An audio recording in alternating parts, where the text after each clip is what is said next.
Let's get started with this Get Ready With Me. So I got this Tatcha Silk Canvas Liquid Primer on Sephora during the VIB sale.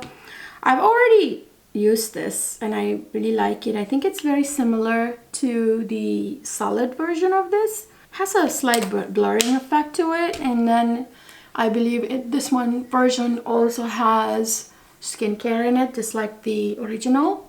What I'm looking for in a primer is to act as a barrier between my skin and makeup. Really, that's my primary goal with primers. I mean, there are many reasons why people use primers. I mean, to prep your skin for makeup, so the makeup kind of apply nicely on top of the primer. Some people want a blurring effect, some people want pore filling. So there are different reasons. My primary reasons for using a primer is to act as a barrier between my skin and makeup. And I also do look for like a slight blurring effect and pore filling, that sort of thing, but they're secondary. And I do like the idea of having somewhat of skincare, a little bit of skincare in my primer. Just makes me feel good. I'm not really sure skincare and a primer is really all that effective.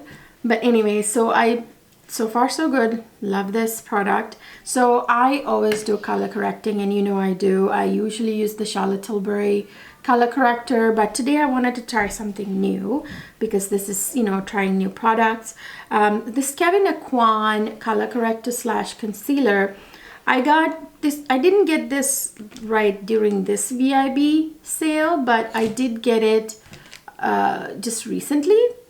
So I wanted to put, I have used it once or twice before, but I wanted to show you guys how this product works. I mean, I like it. It does work as a color corrector slash concealer. Just again, only a little bit goes a long way. I think I put way too much, by the way. I'm going to first use a brush to kind of pat that in, and then I'm going to later use my beauty blender. So how are you guys doing during this COVID crisis? Virginia, I live in Virginia. I live right outside the Beltway, as we call it. It's right outside basically the metro area. The Virginia governor ordered for the personal care businesses, I think, to reopen next week. But if I'm not mistaken, I thought I saw an article about how Virginia COVID cases are still on the rise. It's not subsiding, it's still on the rise. There's the debate whether opening the states early would lead to another wave of deaths, you know, COVID spreading fast, and a lot of scientists are predicting that it would be the case. And in fact, I believe I saw an article about southern states. I think it was Texas. I can't remember which state it was, but anyway, a southern state that did open early, it's already open, is starting to see an uptick in COVID cases once again. But anyway, Canada, by the way, is opening back up. The moment they had a few cases of COVID, they shut down. Everybody stayed inside. I have a few friends in Canada who told me that everybody followed the rules and stayed inside without even going to get, you know, groceries, just ordering online and stuff. And they were able to contain it. So how are you guys doing during this whole crisis? By the way, I'm going to stop there and tell you what I'm going to put on next. This is the Charlotte Tilbury Wonder Glow. I got this recently too. This is, I think I bought this on the Charlotte Tilbury site when she had her sale going on. I got a couple of these, one backup and one to use. So yeah, how do I like this product? Well, I have used it a few times, and it does give a sort of a subtle, you know, youthful glow from within kind of glow. I also have her Hollywood Flawless filter, which I like to use on high points of my face. So now I want to test this new foundation I got. This is Dior Forever Skin Glow. I had my eye on this foundation for a while now. I was waiting for the Sephora VIB sale to happen to get this. So I got this during the sale. So this is what the component look like. I think it's kind of funny. My husband said that they're taking a survey right now to find out how people's thoughts about returning to work. And he told me apparently 50% of the people, like little less than 50% of the people want to continue to telework, but little over 50% people want to return to work, which blew my mind. I don't understand that, because I don't know I guess it would depend on many variations, but and the type of job you do too, I suppose. Like if it involves a lot of items that you need to be at work for and you're finding it really extremely difficult to work from home, that would be one thing. I guess this is a pretty good shade match, maybe slightly a little light. Actually, no, in real life it looks pretty good. I think on camera it looks a little lighter because of the lighting. But anyway, I am loving the way this is going on my skin. I gotta say, it's not full coverage by any means. It's kind of like a medium coverage foundation. It's a very natural kind of finish. There's a slight radiance to it. I wouldn't call it dewy by any means, because it's not that shiny. But it has got a slight little radiance to it, which I like. But anyway, so as I was saying, I can't believe that nearly over 50% of people want to actually go into work when they could get work done. I mean, I don't know about you guys. I actually have a real job in real life. This is just something I do for fun on the side. My job involves a lot of deliverables, a lot of writing, and I find it extremely peaceful to work from home. And just, you know, I get my work done much faster. Even while nursing my son, you know, you got to figure, if I was at work, I would have to be pumping, I don't know, every 2 hours. And it takes me a long time to pull out my pump and, you know, set it up, pump the milk. And you have to be very sanitary while you do all of this. And you have to close your office door and make sure nobody walks in. And then it's just a lot of hassle to pump every 2 hours at work. Probably depends on the person too. I mean, I'm sure there are a lot of procrastinators out there who just, I don't know, maybe don't get work done when they're working from home. I'm not sure, but I like to believe that we're all adults and we have deadlines. You don't have to supervise and oversee adults. You know, when you're an adult, you're given deadlines. You have to meet your deadlines no matter where you're working from. You know, if I am a supervisor should always supervise people in terms of giving them a certain amount of work and giving them deadlines. Don't care what time they do it, when they do it, they just have to get it done by a deadline, and people will get it done. I mean, if they don't, then they have to suffer consequences of being tardy, right? There are people who are dead set against working from home. They think that, you know, people are not to be trusted. They won't get their work done if they work from home. That they can't wait for people to come back to work so they can keep tabs on the workers and make sure that they, you know, to me, it's like a very inefficient, silly way of thinking. But again, though, you know, they do have their own reasons why they say that, because they've probably seen it before.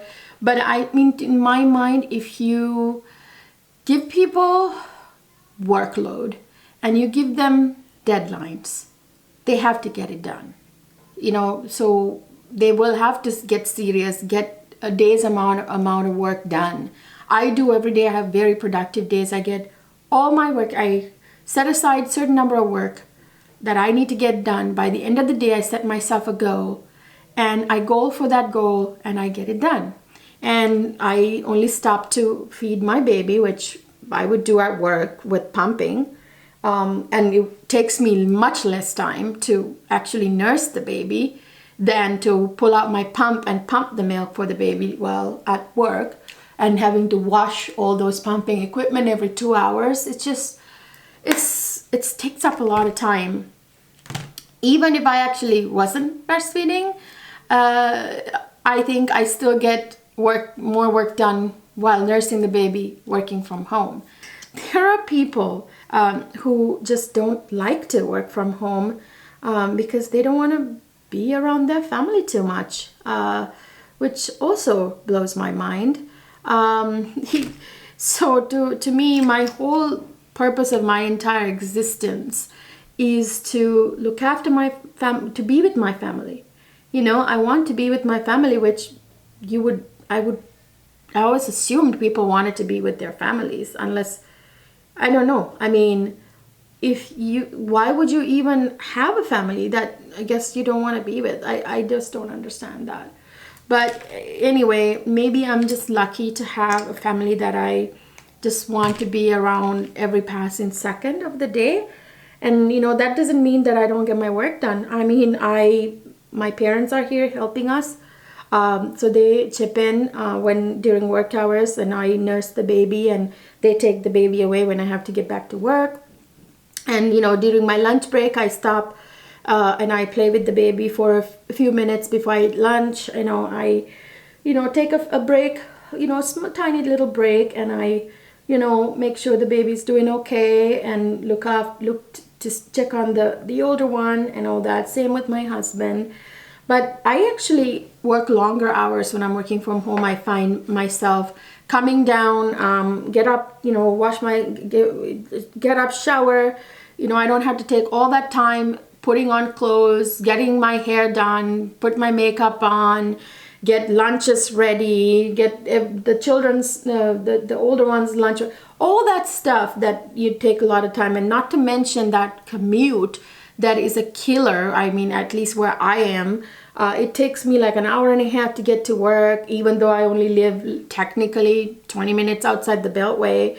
During traffic, with the traffic, fighting traffic each way, hour and a half here, hour and a half there, so there goes 3 hours from the day. Whereas when I'm working from home, I'm downstairs at my computer at 8 o'clock in the morning, and I often find myself working until 5, 6 o'clock if I wanted to get something done, which is probably why I'm more productive working from home.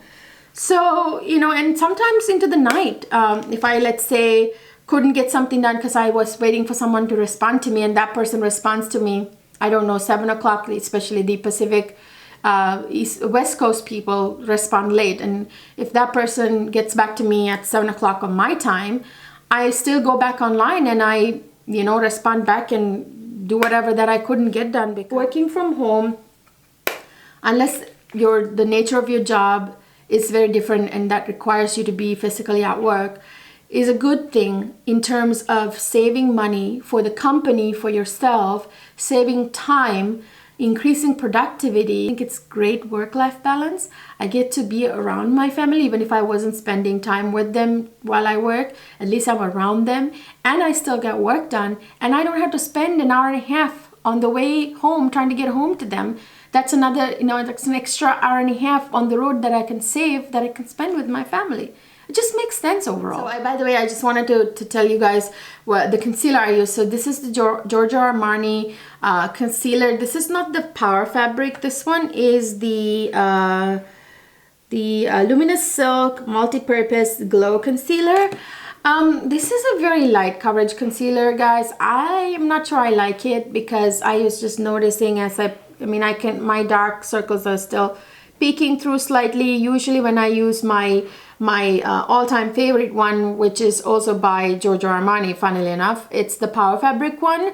That one is very lightweight, but it's medium to full coverage, and it actually gives you almost like a full coverage look, but it's so weightless and it covers everything, and it's so good. It doesn't crease. It's amazing. I have used that in my previous videos. I will try to link some of that up there. Yeah, I don't like this one. This doesn't have enough coverage for me, and yeah, it's not getting the job done. So I just got this from, I believe, Neiman Marcus sale, or was this from Selfridges? I think it was Neiman Marcus I got this from. This is the Tom Ford illuminating powder. So this is in 01 translucent. I think it comes in 2 shades. One's a little more pinky and this one is a little bit more yellow. So I love Tom Ford little pouches that they come in, and I like the component a lot too. Same as their eye quads, this component. So I want to show you guys. So this is what it looks like. It's like a yellow translucent powder, and I bought this specifically. I'm not going to use the brush that it comes with, by the way. I specifically got this powder. I'm going to use this brush with it and go into it. I specifically got this powder to brighten up my under eyes and set it at the same time. Oh wow, guys, I like this right away. This had really good reviews, which is why I bought it. I got it on sale, so it's awesome. Look at that. It's I don't know if you guys, did the camera catch that? It instantly blurred my under eye and sort of made up for that inadequacies of my the concealer I used, the Giorgio Armani Silk concealer. See, it brightened up my under eye. So can you guys tell the difference? So this is the eye that I used the powder on, and this is the one that doesn't have it yet. Can you tell the difference? Did you see the blurring effect? Yeah. So loving this, love it. It's so finely milled, by the way, guys. Oh my god, it's like silk.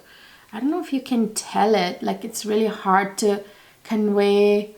I will say, you know, it's hard to convey textures on camera, obviously, because you can't feel. This is just amazing. I love this powder. This is gonna be one of my staples from now on. I've been looking for an under eye powder that is like got a little slight yellow tint. I might actually get the pink version too, because that might be color correcting as well. Although I have dark skin, I am supposed to use the yellow toned ones since I have warmer undertones. I don't know, I'll think about it. But anyway, love this, love it. It totally made up for the issue I was having with the concealer I just used. So this one, totally highly recommended, you guys. Go run out there and get it. There are some luxury sales still going on. I believe the Bergdorf's is having a sale right now. There was a Saks Fifth Avenue sale. There was a Neiman Marcus sale. A whole bunch going on. I think the other one is still going on right now. So if you can get a hold of that, please go ahead and do that if you want to. I think it's amazing. So next, I think I'm just going to leave the rest of my face alone for now and do that later. And I'm going to move on to my eyes right now. So I'm going to use this quad, I think Pretty Baby this is called. Isn't it Pretty Baby? Yeah, Pretty Baby, number 25. This is the Tom Ford, sorry, all the fingerprints. I've touched this many times already. So this is what they look like. So I wanted to show you this shade right here is a very pretty special, that Tom Ford special kind of crystal finish, kind of fabulous top coat kind of eyeshadows that Tom Ford is famous for. So this is like one of the Tom Ford's older eye quads. I hear the new ones aren't that great. The wet dry formula is great, I hear, but not the other ones. I think the latest release has not been up to par with Tom Ford's previous eye quads from what I hear. So anyway, I'm going to start doing my eyes now. I'm going to do a halo eye with this. So I'm going to use this as a transition shade right up here. I'm going to use this as a transition shade. Start up here, way above my crease. One of the mistakes I made when I first started playing with makeup was to start my transition shade too low, like right here in the crease. You don't want to start in the crease. You want to start above the crease, a little bit going into the crease. But that's where you want your transition shade to be. So I use circular and windscreen wiper motions for getting my transition shade on the lid. I love that shade, by the way, really perfect. So that's the transition shade. I think it looks really pretty. So now I'm going to go a little tighter into the crease. I'm going to use this Sonia G brush and go into this little pretty purple right here. And then I'm going to put that a little lower than the other color, and I'm going to sort of come closer to the crease there, and I'm going to keep it more concentrated on the ends and just sweep the middle like that.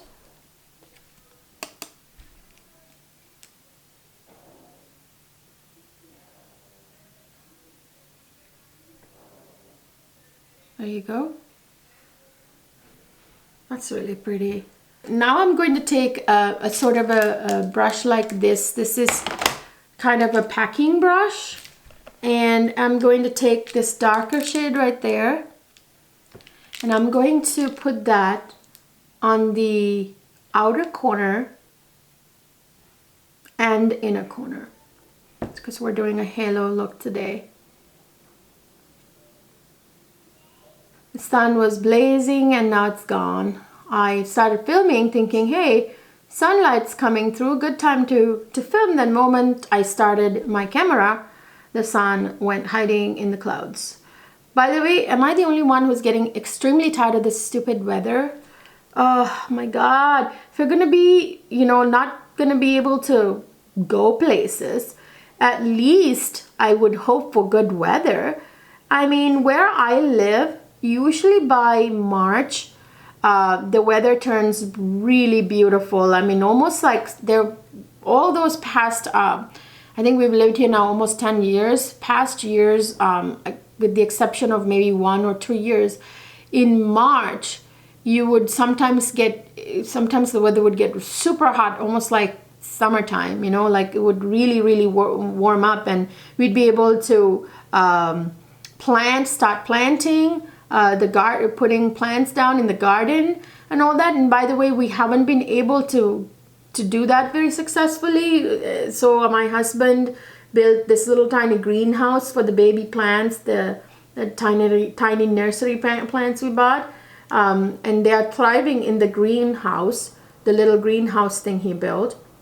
But now we still are unable to transfer it onto the ground because of this stupid weather. I keep getting frosts, you know, way into May now, that it just never seems to end. When would the weather warm up? So did you guys see that? I shaded the inner corner here and the outer corner for the halo eye. Yeah, I'm getting pretty tired of the weather. I think if the weather was what it's supposed to be right now, way almost into the middle of May here, if the weather is what it's supposed to be with, you know, nice sunshine and warmth, I think this COVID lockdown wouldn't feel so,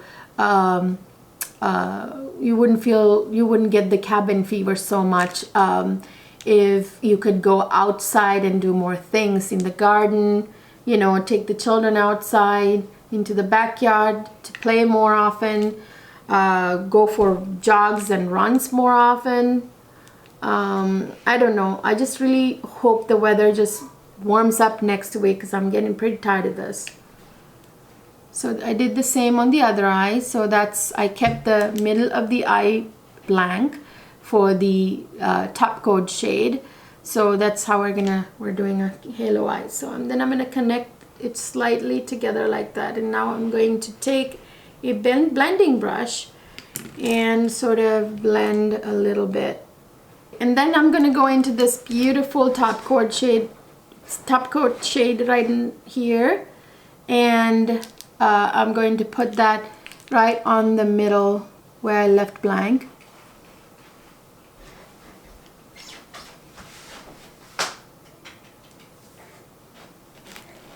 Wow, that's so pretty.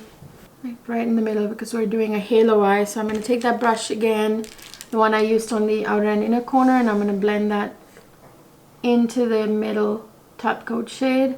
I'm going to go and kind of intensify the inner and outer corners again, since the top coat kind of took away some of that intensity. So where were we? So we were talking about teleworking and the weather. What else? I wanted to also talk to you guys about some things I've been seeing on YouTube. I don't know. I have been watching YouTube videos for, I would say, when did I start? I think 2012. So it's been a few years, about 8 years. At first it seemed very organic, very natural, there was a certain feel to YouTube back in the day, and nowadays I feel like all the influencers are just trying to sell. It just comes across that way anyway, that maybe it's not the case. One of the really large channels, that the influencer recently launched her own makeup brand, and she was talking about a product that she, you know, her Amazon picks or whatever. Speaking of which, another very big influencer is not disclosing sponsorships, and apparently she started recommending him Amazon stuff on Amazon, and it turns out she apparently had an affiliate link that she didn't disclose. So that's, you know, that's one thing. And then this other influencer who was also talking about like makeup you can buy on Amazon or whatever, and one of the products she opened up, and in it there was a product that was similar to what she launched, and she was talking trash about that and then threw that away and picked up her product. And it just seems, and they're constantly always pushing you know, their own brand. I'm not trying to say that they're all bad or anything like that. There are lots of really good influencers, you know, who still believe in what they do, even though they're very successful and highly monetized and do a lot of sponsorships. They disclose them, their sponsorships, their affiliate codes, their affiliate links, and everything like that. There's nothing wrong with doing sponsorships or having affiliate links or whatever. You just have to disclose it and be honest about it. You know what I mean? That's all I think we are expecting. It's okay that you know, earn some money from your YouTube channel. You just have to make sure that you add value to people's lives. If YouTubers, when they review, they're honest about their reviews and they love products that are good, those brands reach out to them and then they work together with them, that's perfectly fine. You know, you're still being honest with consumers, getting an honest review. At the same time, you know, you're making some money. So that's okay. But what's wrong is when they go on to endorsing products that are completely useless, or hide their affiliate links, or hide their sponsorships. That's when things get to be untrustworthy. So anyway, I wish YouTube was a little bit more like what it used to be, but you know, I guess that's the style these days. I guess if I were a big YouTuber with millions of followers and I had my own brand, I would want to introduce my brand on my channel. There's nothing wrong with that. It's just that when you're always pushing your product in every single video you do, you know, every single opportunity you get, you try to promote your own brand, then it gets to be a little tiring. So if I were a big influencer, which I'm not, I'm just starting my channel. My channel is not even monetized yet, and I haven't done any sponsorships or any affiliate links or codes or whatsoever. All of my opinions are just truly my opinions, and they will continue to be. If and when I do get monetized, I would still be picking up most of these products myself, paying for it. I would still be giving you guys my own opinion. I think I'm gonna do my lash line after I do the rest of my face. I'm gonna save the lash line, lower lash line, and mascara and all that stuff to the end. So I'm gonna go ahead and do the rest of my face now. So I'm going to now try this Tarte C bronzer. This is what the packaging looks like. So this had a lot of really good reviews on Sephora.com. I'm going to pick up a brush, a stippling brush, and I'm going to dip into, so this is what the cream product looks like, and I had already dipped into it, trying to swatch. So I'm going to take some of the bronzer and I'm going to cream bronzer myself. I'm not going to particularly use a contour product today. I think I'm just going to bronzer with a cream product and a powder product. Are you guys watching any new movies? It's kind of kind of sad that the newest movies are having to do home premieres. You can't really go to the theater and see the new movie releases. But you know, if you have a good TV at home, you can kind of set up your living room or wherever your TV is at, to have that feel of a movie theater, you know, dim the lights or whatever, and just kind of, you know, do some popcorn and grab some wine or whatever, and have like a at-home movie theater experience still. So what are you guys watching for shows these days? So my husband and I like to watch Outlander. It's on, what is it, on Netflix? Yeah. And then we watch a bunch of other shows, but mainly Outlander and Vikings. There are a couple of Viking shows. So there's one like Last Kingdom, and then there's Vikings. That's on a break right now. But anyway, we're watching that. What else are we watching? Oh, we're watching a lot of Netflix original series. We like to watch a lot of period dramas. We watched Poldark, that we finished watching that. We kind of binged on that before the COVID. Wish we had discovered it after. So I just cream contoured myself, and now I'm going to go ahead and set my face with this new Chanel powder I got. So this is I believe this is the old version. So Chanel reformulated this and came out with a new one, but I bought this right before they put the new one on the website. This is in translucent 3. I believe the new one doesn't have 1, 2, 3 translucent shades. I think it's like it's not a translucent one. I'm not sure, but anyway, I have tried this powder before, but I also wanted to use it in this video in my Get Ready With Me today. I like it. I want to use it a little bit more and see how I feel about it. So I'm going to take my La Mer brush and I'm going to set my face with it. So I'm going to try and buy the new powder too and see how it compares to this one.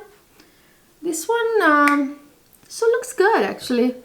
Yeah, it's got a nice blurring effect.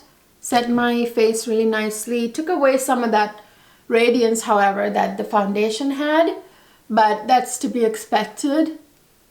There you go.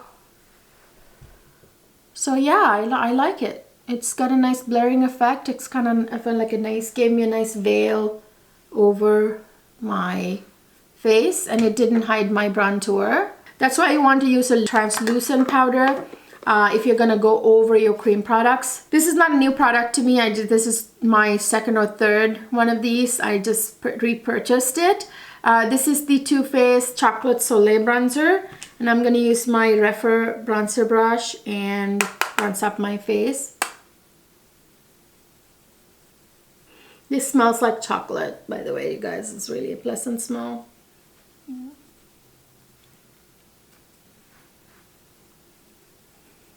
I love this bronzer. The wonderful thing about this is that they got it right. There's like a slight, I don't know if you guys can see, there's a slight shimmer in it, but it doesn't show up in a glittery way. It's just the right amount of shimmer in that. It's not, I wouldn't even call it shimmer. It just gives a nice glowy effect to your cheeks without it being sparkly or too shimmery. Now that I've set my face, I think I'm going to go ahead and do my lower lash line now. I'm going to take a flat definer brush and go into the darkest shade in the palette, and I'm going to I'm trying to think if I want to mirror the top on the bottom lash or not. Yeah, I think I will. So I'm gonna do the beginning and end and leave the middle open. And then I'm going to take another brush, a little bit more of a smudge kind of brush. And then I'm going to pick up that beautiful top coat like shade, and I'm going to put it right in the middle where I left a gap. Then I'm going to take a small pencil brush and I'm going to go into this purple shade up here, and I'm going to smoke it out on the bottom, low down below, kind of bring it down a little bit. So I'm not going to touch the shades above. I'm going to be going underneath of it and kind of blowing it out a little bit. And I'm going to take Natasha Denona's Diamond Blush Palette in Daria. I also have Citrus, but this is Daria's, what I just recently purchased when it went on sale before the Sephora VIB sale. And I'm going to use the cream product first. And I'm going to stamp on this cream blush, by the way, guys. It goes on well underneath makeup, underneath powder and on top of powder. It's like a cream to powder formula, so it works either way. It has pinky, kind of cool pink undertones, so I think it would work really well with this eye look. And then I'm going to take a light, nice fluffy natural hair brush, and I'm going to go into the blush, powder blush, and I'm going to top that with the powder blush. It's going to look a little heavy-handed right now. That's okay, because I'm going to buff at the very end. I'm going to go into the highlighters in here. So it comes in different textures here, glow, and so this is the glow cream base. So for the blush, for the highlighter, I'm going to go into the glow cream base first, and I'm going to dab it on the high points of my cheeks. And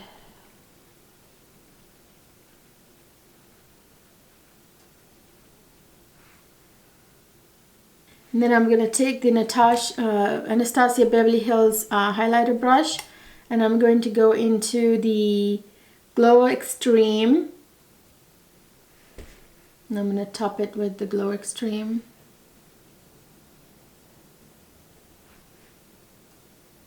Put a little on the forehead, nose, Cupid's bow. Oh, you know what I forgot? I always forget to do this. I forgot to kind of bronzer my nose. So I'm gonna do that real quick. Oops.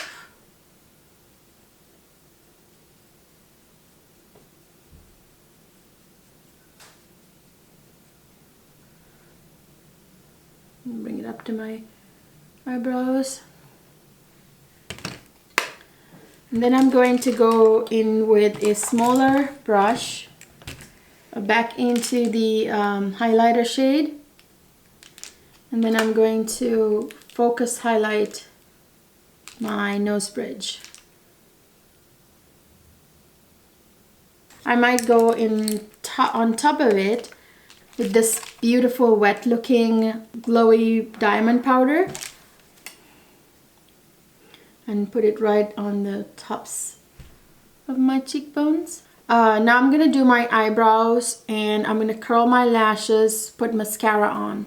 This is precisely my brow pencil. I repurchased the Hourglass brow pencil, and that's the one I wanted to show you guys. I've actually used that in my previous videos, so it's not really a new product. This isn't either, but I can't find my Hourglass one. I don't know where it went. It just arrived from Sephora. So when you tight line your waterline, upper waterline like this, it kind of makes the lash line look even thicker, and you won't be able to see any gaps, especially if you're not doing a wing liner. This is a really good way to make your lash line look darker. And I'm going to use a different liner on my lower lash line. Okay, so this is a liner by Linda Hallberg. This is from her Flash line. It's kind of like a silvery taupe type deal. So I'm going to go put that on my waterline, lower waterline. As you can see, it kind of opened up my eyes. Now I thought about wearing false lashes today, but it's really hard for me to bring myself to want to wear false lashes, you guys, because it's so uncomfortable and looks so fake most of the time if you don't buy the right pair of false lashes. And I do use them, don't get me wrong. It's just that I just don't use it on a day-to-day basis. I find that when I curl my lashes, with my Surratt curler here that I'm using, and I use a really good mascara. It's just really good. So this is Marc Jacobs mascara. I forget the name, I'll list it down below. But this is one of the best mascaras, you guys. Look at that applicator. I will warn you that this is a wet mascara, so if you don't like wet mascaras, you're not gonna like this. But this is the only mascara that I know that if I am too lazy to wear false lashes, or I want like an instant full set of lashes without wearing false lashes, this is the mascara I go for. I mean, if you sit there and take some time to build this mascara on your lashes, it looks almost like unbelievably, almost like false lashes, really full, thick set of lashes you can get with this mascara. It is a wet mascara, so it tends to sometimes like get all over the place, as in like it'll fall down on your face sometimes if you're not careful. You just have to be careful. And if you do drop it on your face, a little speck of it gets somewhere, you just wait for it to dry and use a spoolie from your eyebrow pencil to scrape it off once it's dry. That's the best way to fix a mascara accident. And I find that if I use a mascara like this, I don't have to really wear false lashes all the time, which can be time consuming and a pain in the butt and uncomfortable and fake looking if you don't use the right type of pair. I don't know about you guys, but I really don't like that whole two crows sitting on my eyelashes look, you know what I mean? Like the two brooms sitting on my eyelids kind of look. Some people like that, and you know, all the power to them to pull off a strong look like that. So I'm gonna line my lips with the Pat McGrath Permagel liner in the shade Manhattan. And I'm gonna take a lighter one. This is in the shade Supernatural, and then kind of blend that darker shade.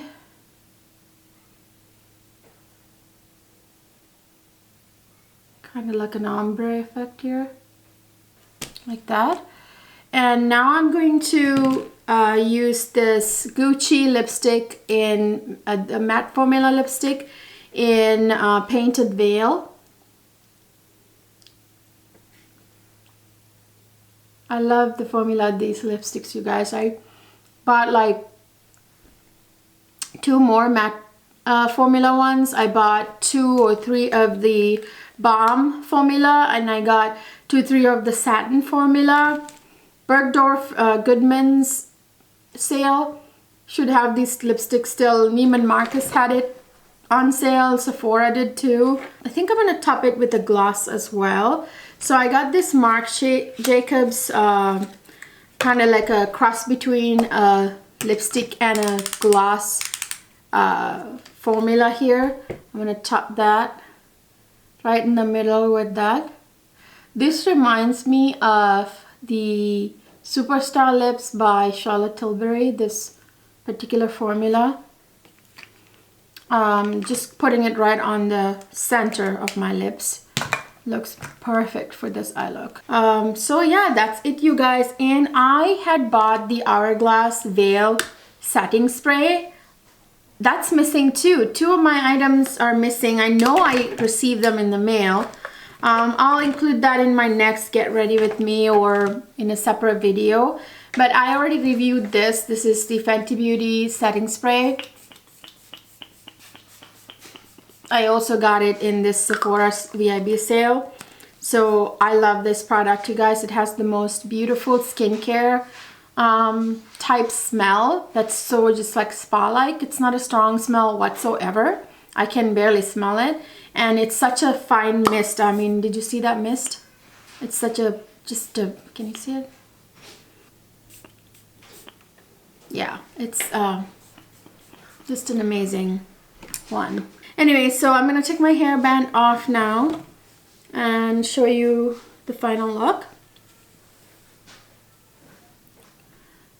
So that's the final look, you guys. I hope you like it and hope you enjoyed our little chat. Just let me know if you guys have any topics you want to talk about during my next Get Ready With Me. This is my first Get Ready With Me, so I just don't know, whatever came to my mind I talked about. I would like to know what you guys want to talk about in my next Get Ready With Me. I also filmed my Sephora haul part 2, and I'm gonna do a part 3 here coming up soon. I also have a couple of luxury hauls that I wanna bring to you guys. Make sure to check them out. I will see you in my next video.